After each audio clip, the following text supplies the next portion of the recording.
Coach Tori, and this is Raising Runners. We talk running, fitness, mental health, and so many more topics. As the founder of a youth running program, I approach all of our conversations with our youth athletes in mind and kind of have a focus around those things. But as you will see, we are finding that all of these topics relate to runners and people who like to move and do fitness or anything like that. Relates to everybody. Check it out.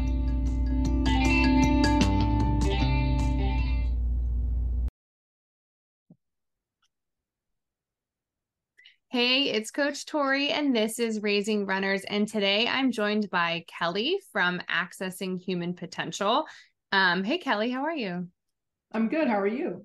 I'm good. I should have asked how to say your last name because as soon as I get to Kelly, I'm like, oh. But so we connected, I think it was through Facebook, and just kind of talking a little bit about blending the mental piece with running. And there's definitely a lot to go with there. So I feel like an easy segue in is kind of just giving a little intro into who you are and what Accessing Human Potential is. Am I saying your company correctly? So no. It's Access Human Potential, but okay. So no, I wasn't. It is accessing. That's probably the proper way to say it. Access Human Potential. Okay, so I had it all wrong, but yes, tell us all about that, and hopefully I'll get the name right next time. No, not.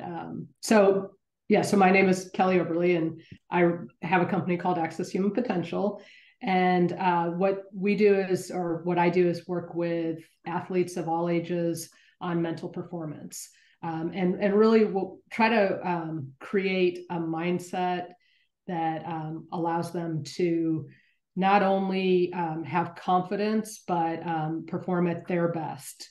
So, we do a lot around process over outcome so that it's not so much you're competing against someone, it's more of you're competing against yourself.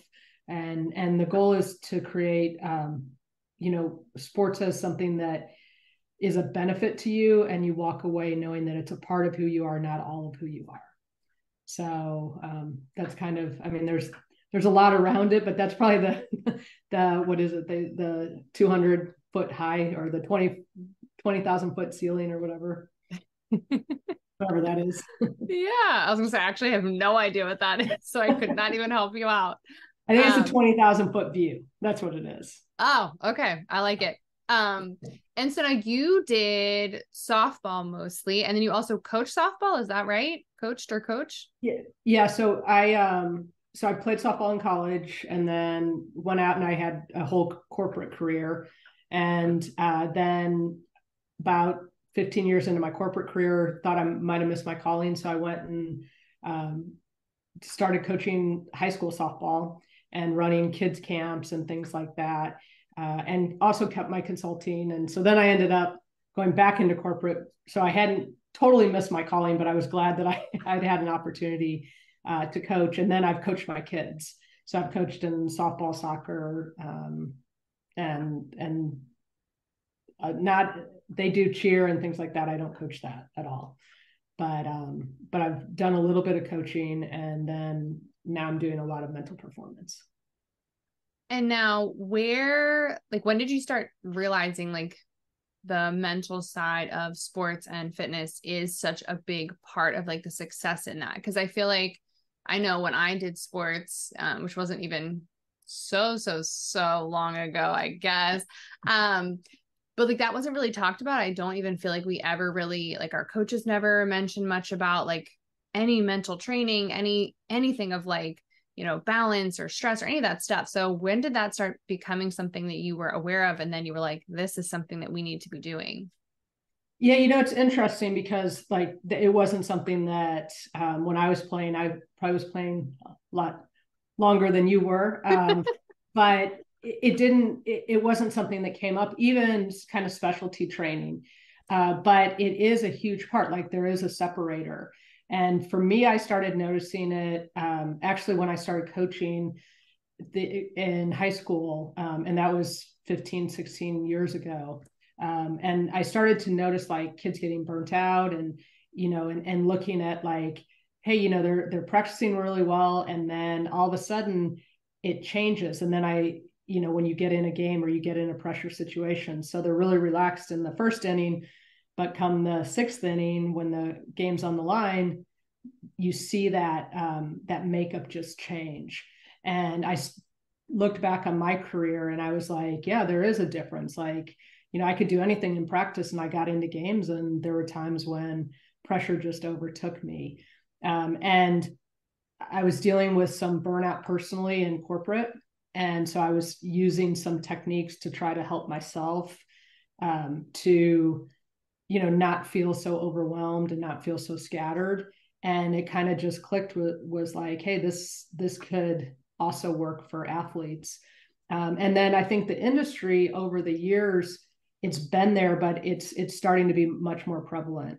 And I don't know if it's, to me, it might just be the last horizon, because you've got specialty coaches, you've got strength and conditioning, you've got all these things.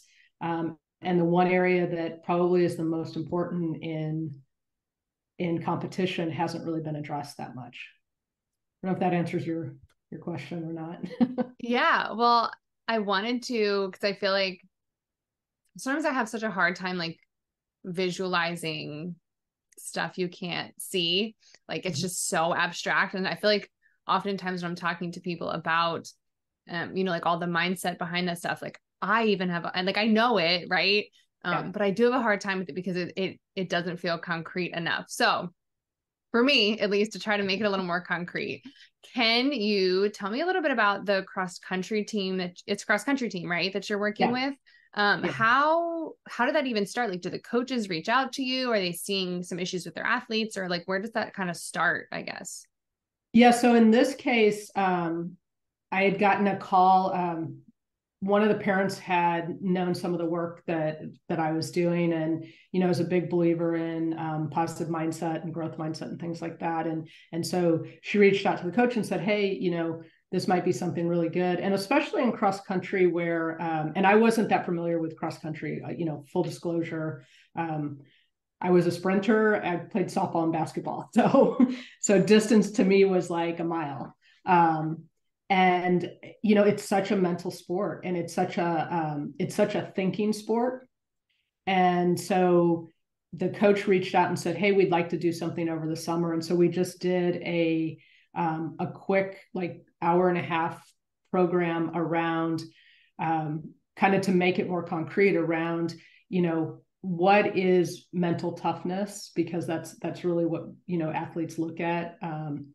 And what are some techniques and tools that you can do to kind of stay in the moment and not get too far? Because, especially in cross country, if you get too far ahead of yourself, you can get lost in the race, right? So he was just looking, the coach himself was just looking for some, a different voice to come in and help the kids, learn some things to not only enjoy the sport, but it's also a pretty intensive high school. And so they also have the academic pressures. And so, my background kind of lent to, being an athlete in a pretty academic setting. So that's what we tried to do. That's how it started. So kind of he recognized that he wanted something to help them that wasn't just all the physical training. And so we started with one, and it seemed to the kids seemed to gravitate towards it. So then we put it into a year-long program. Oh, wow. Yeah.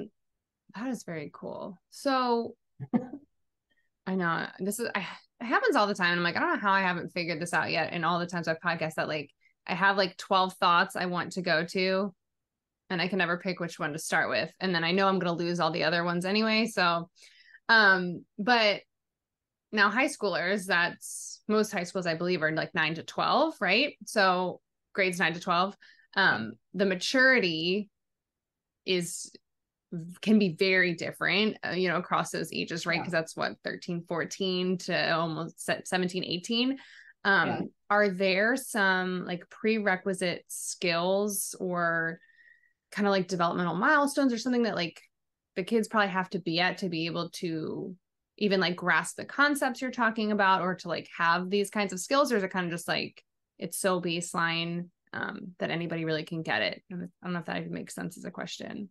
No, it does. Cause I think there's the academic piece of it, and then there's um, or there's like the cognitive piece, and then there's the physical piece. And so and I think at any age it can be overwhelming if you try to teach too much too soon. So, there is a maturity level. I don't know if maturity is the right word, but there are some 13-year-olds that are way advanced in being able to understand growth mindset and being able to stay within themselves and calm themselves down and do breath work. And there are some 18-year-olds who, can't grasp that at all. So I think what I try to do in the program is introduce topics and make it very relevant to what they're going through, and ideally have a majority of them be able to have a tool that they can use. So everyone can understand proper breath work and they can practice that, and so that can be a baseline tool. People can understand chunking a race, or, like looking at, if this happens, what are my options? Things that you can do from a mindset perspective. So, but I think it's like teaching in school, right? Some kids will grasp it a little bit faster than others. But I try to bring it, and I don't mean it like bring it down to a level, but I try to make it so that we're not overwhelming the kids. And it does come down to, though, they have to believe in it and they have to, use it. And I think that's the bigger barrier, is like, hey, is this going to help me or not? Right. Yeah. So with like the whole buy-in of it, because I was also thinking that, especially with runners, and I'm not so sure about like younger runners, but I know like people who've run all through their lives, we get so wrapped up in like being a runner, and I work hard and I like stress and I like to overcome obstacles. But we always talk about, like, as coaches, like, you can't out train, not resting, being stressed, like those things you do have to account for, and you can't just like work harder, work harder, work harder. So how do you get the buy-in of like, you need to actually separate that and have the balance, have, stress reduction, and those kinds of things. So I feel like a lot of us are just like, oh, I'll just work harder and it's fine. Yeah. It's an interesting thing, because I can tell you that, like, I was that kid that went out and took 100 balls, 100 ground balls. And, the more I took, like, I felt, the better I was going to get, until I couldn't lift my arm, or, I couldn't move as well. And I think, the buy-in that we try to get with, especially with runners, is that, and this is more of the academic pieces, is that, progress isn't linear. And so, rest, all these components matter. And part of it is a mental mindset of like, if you go out and you put a bunch of mileage on yourself and you never put time into recovery, or what your nutrition is, or what your hydration is, then on race day, you're not going to perform at your best. So it's kind of an education around that. And I think, sometimes teaching them to listen to their body, which I think at a young age is harder, because it's harder as an adult. And actually, some of the adults I work with, just in general in sports, it's trying to help them remind themselves that, hey, I don't always have to push through. It's not always positive to push through. So I don't know if, that's the thing, is how important recovery is. And that is a mental piece, because you always feel like if you do more, you're going to get more. And in reality, that's not how it always is, right? Right. No, exactly. And I feel like it's one of those things that's so hard to like, until you do it, you don't see it. Right. And so it's like, I just need you to trust me, which I'm sure you have to have, like, you do a lot, is like, you just need to trust me on that kind of stuff. With the trust, especially. So is there different training or additional information that you have to give to like the coaches, of the teams, or like if you're working in the corporate setting of like, team leaders or management, so that they're able to help kind of drive home all the ideas and then help guide all of the people they oversee kind of implement that stuff on a day-to-day? So in the ideal situation, like, and it's not always ideal, but, we really say, like, you've got to trust the process. So, but as far as I like to introduce a topic. We kind of talk about it and then give tools and techniques to reinforce it. So say, and this works in corporate or it works with a team. So the coaches are coaching. We're not trying to change. Like I'm not trying to change the way a coach coaches. I'm not the content expert. Like call it the content expert. So even if I work with sports that I know, I'm not coming in there to teach the sport. I'm coming in there to help them utilize their mindset to perform at the level that they're capable of. And so the tools that we like normally say introduce something around like what's maybe on let's do breath work. So that's an easy one. So here, teach a breath work technique like a physiological sigh, where it's a simple tool for anxiety. So you breathe in twice. Are you familiar with it? No. Okay. So so like say you were getting on, like for a runner, they get on the starting line, and that's where that's an area where their anxiety kind of takes over.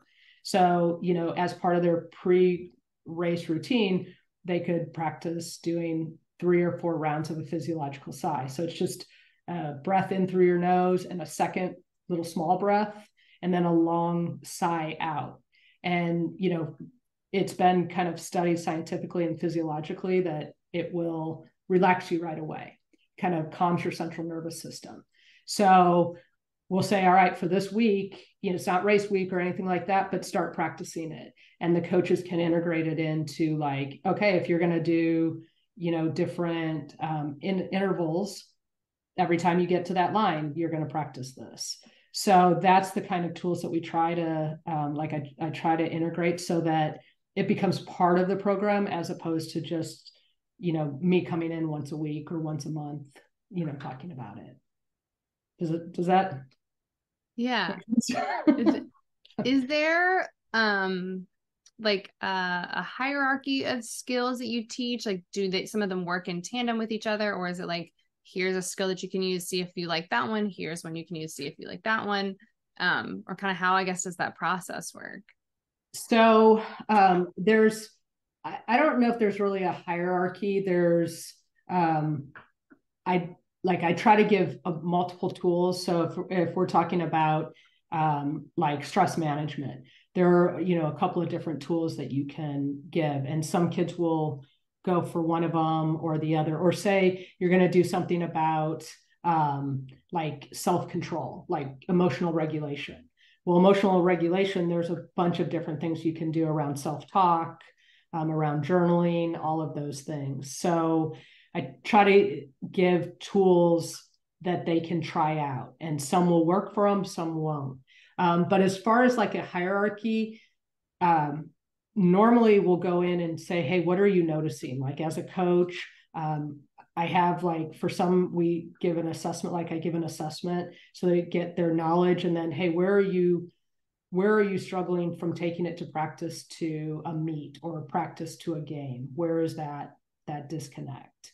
And from there, then we can build the program around, let's get some wins for them, like so that they feel comfortable and they see, it's kind of like lifting. You wouldn't jump right to, 20-pound dumbbells. But if you can do 5-pound dumbbells, then you can move up. And so I think mental training is a lot like physical training. So there's not necessarily a hierarchy. There's just a like, where's our starting point? Right. Yeah. Now we're mid-September, so I imagine the cross country team has had a little bit of time, like in meets, or how are they doing? I'm like curious if they like, if you've seen a difference, if the coach has seen a difference, if the athletes have seen a difference, like how are people feeling about how it's going? I think so. We had a season, and so I worked with them last year, and then this is our new season. So we worked over the summer. So they have they've just started, so they have a pretty big meet this weekend. What I've noticed, and I think the coaches have noticed also is that they're much more like, they look at the race as more than just the running piece of it. They're thinking about like what their self-talk is. They're, if they didn't perform, like they had a race and we kind of said, okay, hey, what'd you do well? What do you wish you would have done? And so then they can focus on what they wish they would have done. And I think, like no matter what age you're at, if you can kind of do those check-ins of, hey, I did this well, if I did this race again, or if I did this run again, maybe I would push a little bit more uphill, or maybe my kick at the end wasn't where it was.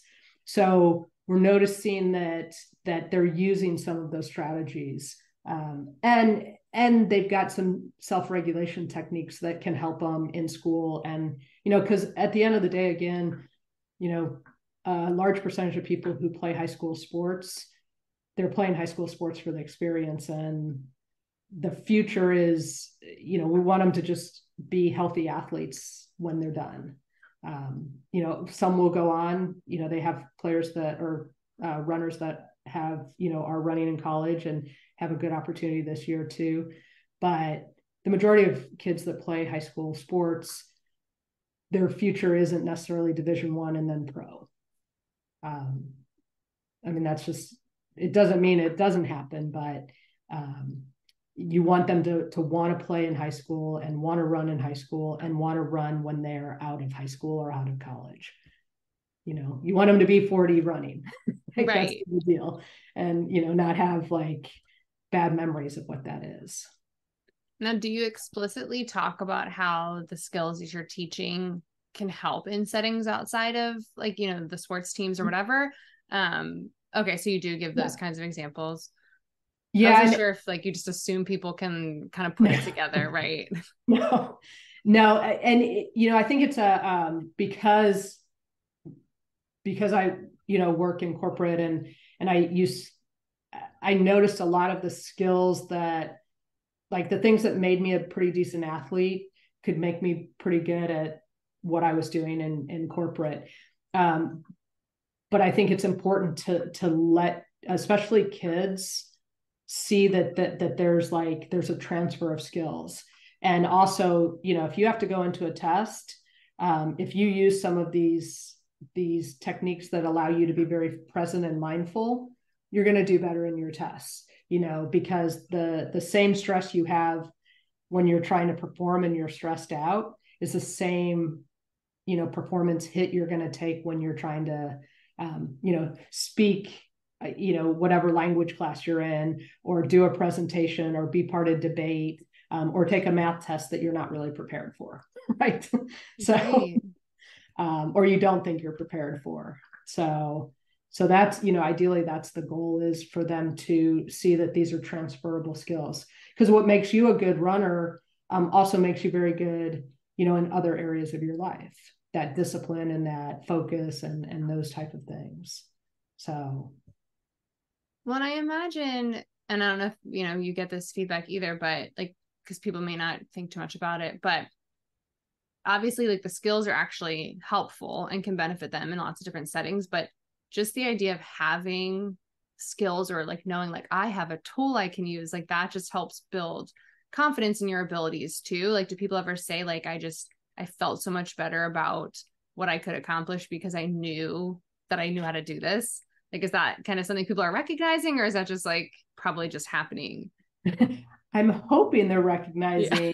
No one's ever really come out, but I think one thing that you do, like I do notice, is that there's a level of confidence when you're not just concerned about what the outcome is.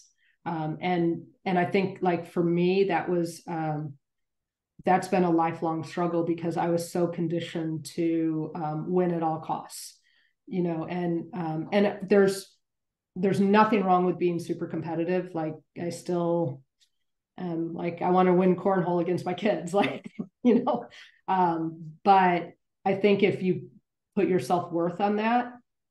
And so I think that's the thing that we're really trying to, like, one of my goals is to try to help realize that, hey, if you perform at your best ability, the rest is out of your hands.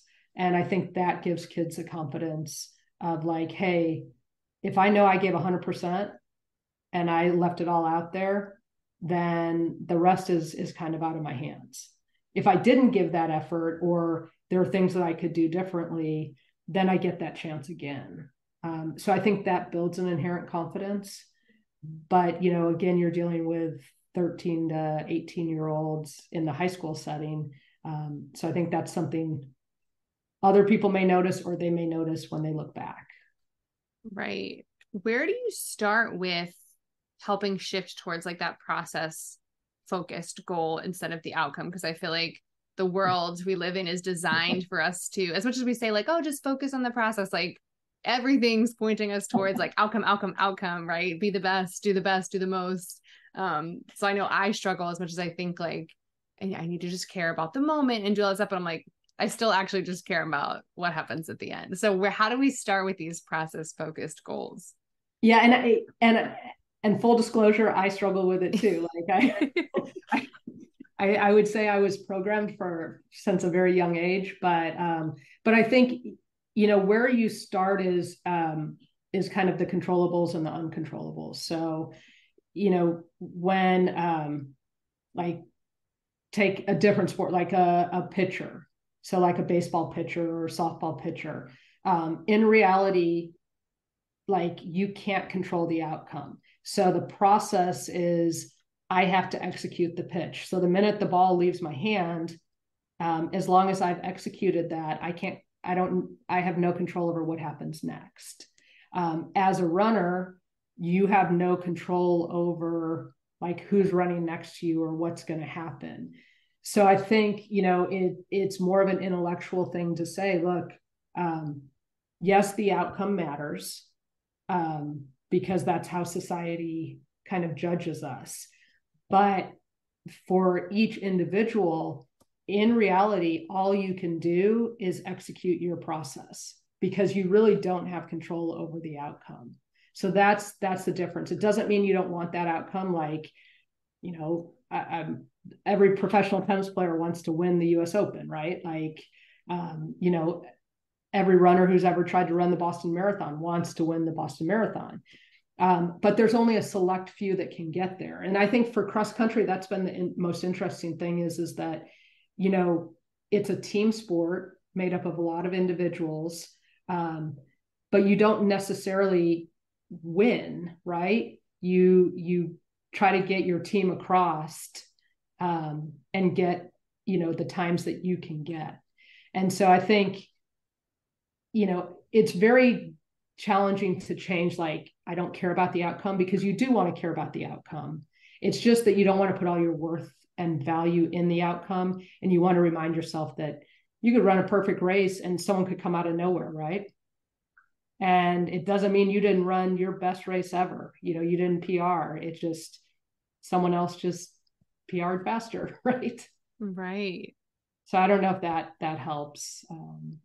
Yeah. No, I know. I feel like it's such a hard concept. But then once you get it, I feel like you do get it, because you're like, I feel so much better when I care about what I'm doing, things I can control, like you said. But I do feel like that's hard to get there sometimes. Yeah. And I think like, I know for me where it was like, well, if I don't focus on the outcome, so am I not trying this hard? Like, do I not care?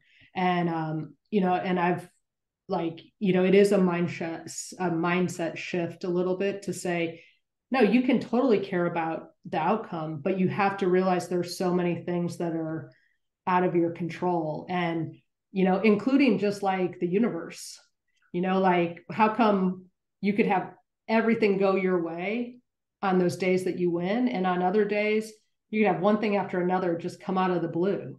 And so that's where I started to be like, okay, intellectually, I really don't have control over this.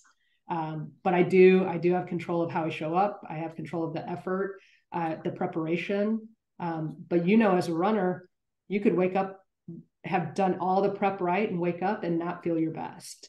And then what do you do? And that's what we've tried to teach the kids is most people don't always feel their best on like the important races or the big race days. You hope you do, But you take what you have and you work your process, and you know, work your mental game, and you leave it all, whatever that is, you leave it out on the course, and the outcome becomes whatever it is. I don't know if that helps or not. Yeah, no, I think it's so cool that coaches are recognizing that like this is so important and like reaching out to you to have especially starting so young, right? Like they're not going to have all those years of just focusing on, you know, the wrong things, and then they become adult runners and they hate running and they're like, why have I been running for 20 years and I hate this? You know what I mean? So I love that you're doing that, and I love that there are people who are embracing that and understanding that. I want to shift gears just a little bit slightly, just out of curiosity mostly. So the corporate setting, which is something I totally don't understand as a person who worked in behavioral health only, and then now I do this. So I don't even know what corporate means, but what kinds of organizations typically, is there like certain, you know, fields that are often reaching out to you? Is it kind of just sporadic, like all over the place? I'm just kind of curious, like what kind of companies are looking for this kind of help. So it's across the board. I came from the high tech world, Okay. so I worked more in high tech. So, but what I try to focus on, and organizations are starting to embrace, is more of kind of what the resilience is. So in sports, you call it mental performance. In corporate, you know, you're kind of looking at it as resilience, or a culture of wellness, where you're so organizations, sales organizations, this is a big one, because I mean, it sounds like you've never been a salesperson, so that's probably good. But Nope. you know, sales is kind of like, you know, a bunch of practice until you hit, like, you get to the game, and it can be very you have to follow a process, you have to be self-controlled, you have to have discipline. And so learning, you know, skills, that goal setting, and learning how, like, hey, you've got to trust the process, you have to just keep going. You know, it's like you practice, and then you've got a game situation. So organizations that are looking for high performance teams, and that can be across the board. So I do, like, I'm doing a administrative staff of a junior college. We're doing like a high performance team retreat, and we're going to cover a lot of these type of, like, one, just resilience in general, dealing with stress and anxiety, and then kind of what your mindset is, and then how you communicate and hold people accountable, because as an athlete, you've got to be able to communicate and hold people accountable. So that's a huge corporate initiative. So it's really, you know, I've done high tech, I've done healthcare, I've done just general. I did a construction company. I've done like manufacturing. So it's more just organizations that are looking to not only like address like resilience and burnout and engagement, so but they want to create that culture. So like you bring a program like this in, because just like a team, you don't want it to be just, hey, I'm going to have a talk about, you know, everyone seems burned out and they're not engaged. they they want to do where it's like, okay, let's get some skills so that we learn how to manage our stress, we learn how to communicate and hold people accountable, we learn to work as a team as opposed to a bunch of individuals. So it's more the type of person who's looking for it as the organization. Right. Is that confusing or not? Oh, totally. Um,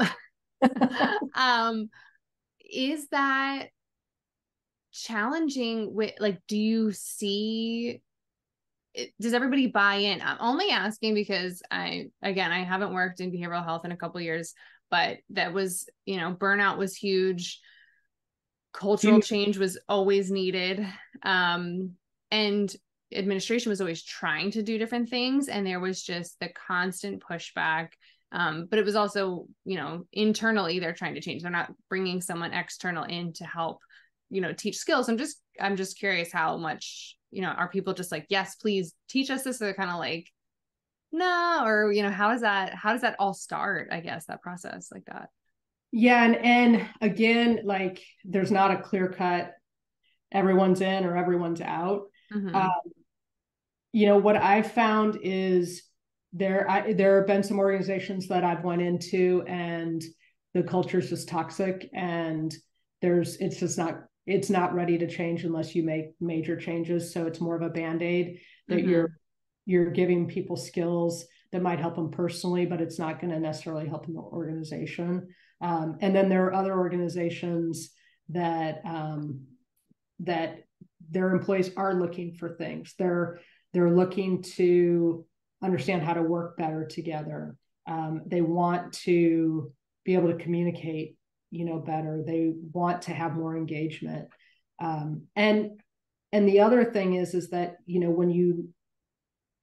if you're an organization that wants to make changes, it can't be just, hey, we're going to have this presentation and then you don't do anything.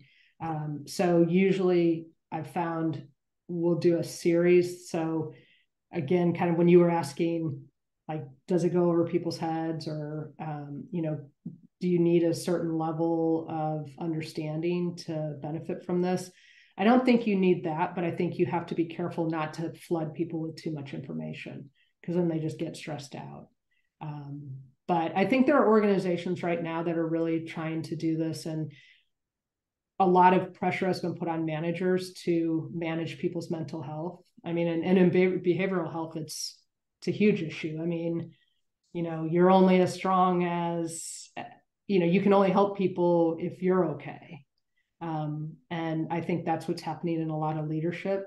So we've tried to help them understand, hey, there's things you have to do to take care of yourself, around, wellness. So that's where stress and anxiety are the first part of it.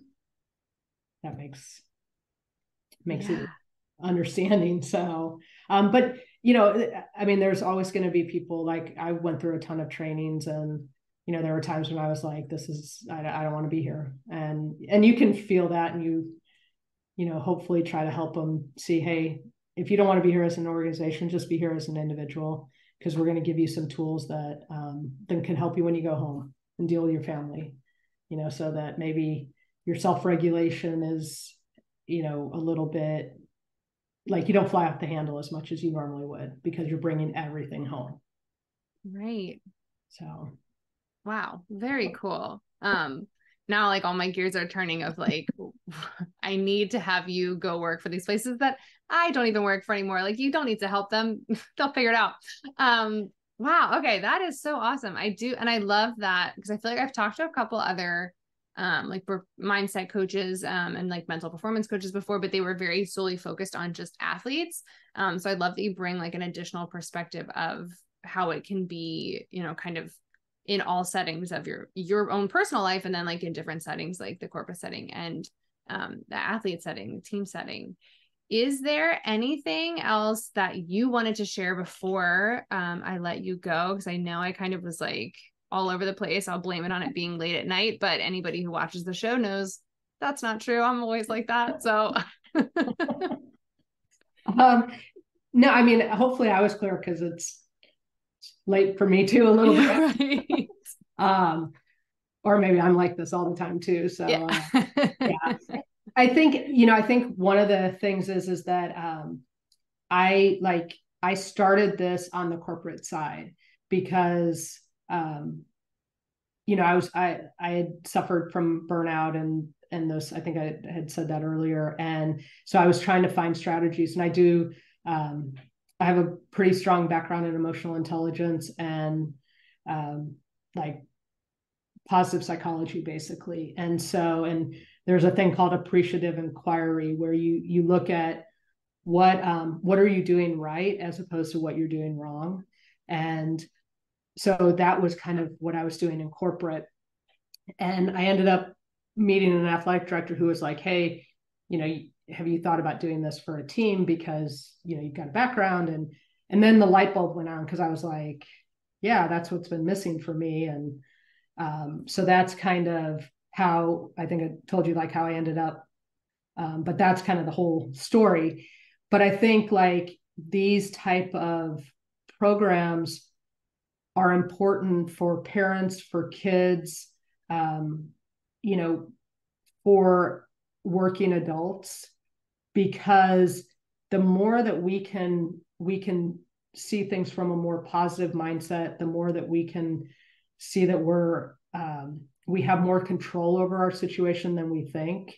And that's where I think process over outcome is kind of a critical piece, because we're talking about like there's so many things you don't have control over, but if you focus on what you do have control over, it can change the way you look at things. So you think about it as a runner, like, you know, there are things you have control over. If you spend all your time looking at what you don't have control over, you're kind of miserable.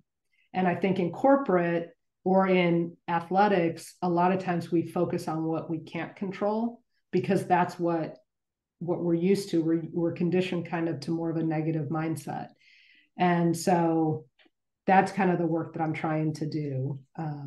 And so that's kind of why I wanted to kind of try to, hopefully that makes it clearer of how they come together. Right. And I think there's the parent piece too, especially like I have 3 kids and I see sports a lot differently through their eyes. And, you know, I've sat on a lot of sidelines, and as parents, we have a big responsibility to remind ourselves of these things also, because we can leave kids with a really great experience, or we can leave them with a very negative experience. And we do control that. So that's I guess, because that's all I want to say. So. Well, I'm glad you threw the parent piece in there too, because I feel like it's been a while since we've talked about, you know, how we are affecting kids, especially when we are, you know, in the sports setting, because there's so much there. But instead of getting into a whole thing, I think you summed it up great, because I could just now go on a different tangent. And there is mirror processing. So like we end up becoming like we kind of become like it's a cognitive thing. So it's hard to separate too, unless you're very aware of it. Right. Kind of like how we cheer for sports teams, and like they break our hearts and we have no skin in the game. But, you know, if you cheer for a professional sports team, you know, it's some of the most passionate things you've ever done.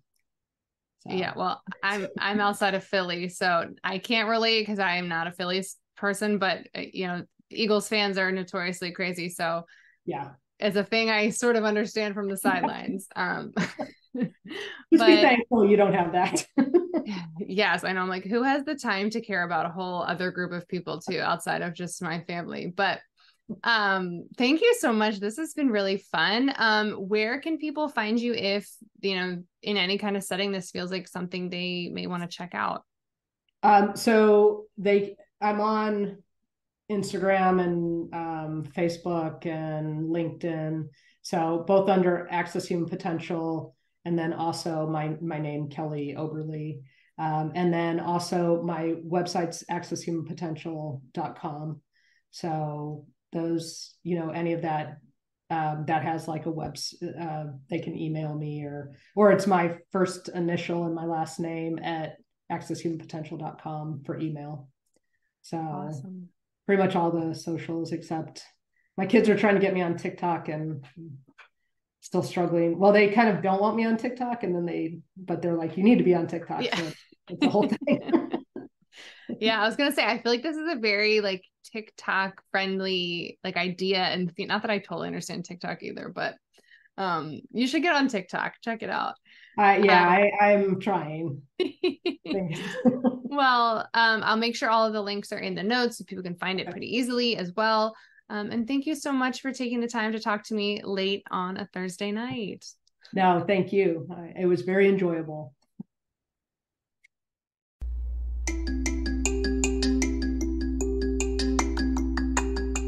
Thank you for tuning in. Make sure you rate, review, subscribe, all the things that you can do for a podcast that you enjoy listening to. Make sure you check out social media, our website, any of those things. If you have questions, comments, interview requests, feel free to email me at maracuyrunclub@gmail.com.